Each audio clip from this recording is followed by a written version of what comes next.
দেশ তো চালাচ্ছে এখন জামাত। সরকারের সমস্ত গুরুত্বপূর্ণ জায়গাতে তাদের লোক, ক্যাবিনেট সচিব তাদের লোক, বড় বড় সচিব থেকে শুরু করে অল গুরুত্বপূর্ণ জায়গাগুলোতে তারা নিয়ন্ত্রণ করছে। তো কাজেই যদি ধরেন 5% to 6% জনসমর্থন নিয়ে পুরো 18 কোটি মানুষকে যদি তারা এইভাবে শাসন করতে পারে, নির্বাচন হওয়ার সঙ্গে সঙ্গে তারা তো 2টো সিট পাবে কিনার সন্দেহ, বিএনপির হাতে ক্ষমতা চলে যাবে। কেন যে আমার সেই এই প্রশ্নটি আমি আপনার কাছে রাখতেই চাই।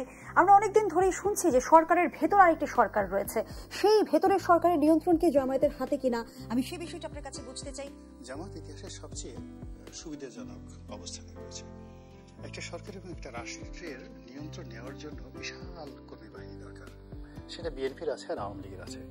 কিন্তু জামাতের যে ক্ষুদ্র পরিসর, সেই ক্ষুদ্র পরিসরে তারা যে একদম কে পোস্টগুলো, যেখানে গোল্ড মাইন আছে, যেখানে হীরার খনি আছে, সোনার খনি আছে, এরকম ভালো ভালো জায়গাগুলো তারা চমৎকারভাবে দখল করে রেখেছে। তো এটা বিএনপি যদি ক্ষমতায় আসে তারা কখনো এই জায়গাগুলোতে থাকতে পারবে না। এটা গেল এক। কাজেই তারা তো নির্বাচন চাইবে না, এই কথাটা আমি বোঝার চেষ্টা করছি। 2 নম্বর হলো যে এই সরকারের উপরে নানা মহলের প্রভাব আছে প্রকাশ্য। সেখানে কেউ বলে ক্যান্টনমেন্টের প্রভাব আছে, কেউ বলে আমেরিকার প্রভাব আছে, কেউ বলে গ্রামীণ ব্যাংকের প্রভাব আছে, কেউ বলে চট্টগ্রাম যাদের বাড়ি তাদের প্রভাব আছে। তো ধরুন অন্তত পক্ষে 20 থেকে 25টি অ্যাঙ্গেল থেকে এই সরকারের উপর প্রভাব বিস্তার করা হচ্ছে। আর এর মধ্যে সবচেয়ে ইফেক্টিভ এবং পাওয়ারফুল যে প্রভাব, সেটা জামাতের, এতে কোনো সন্দেহ নেই।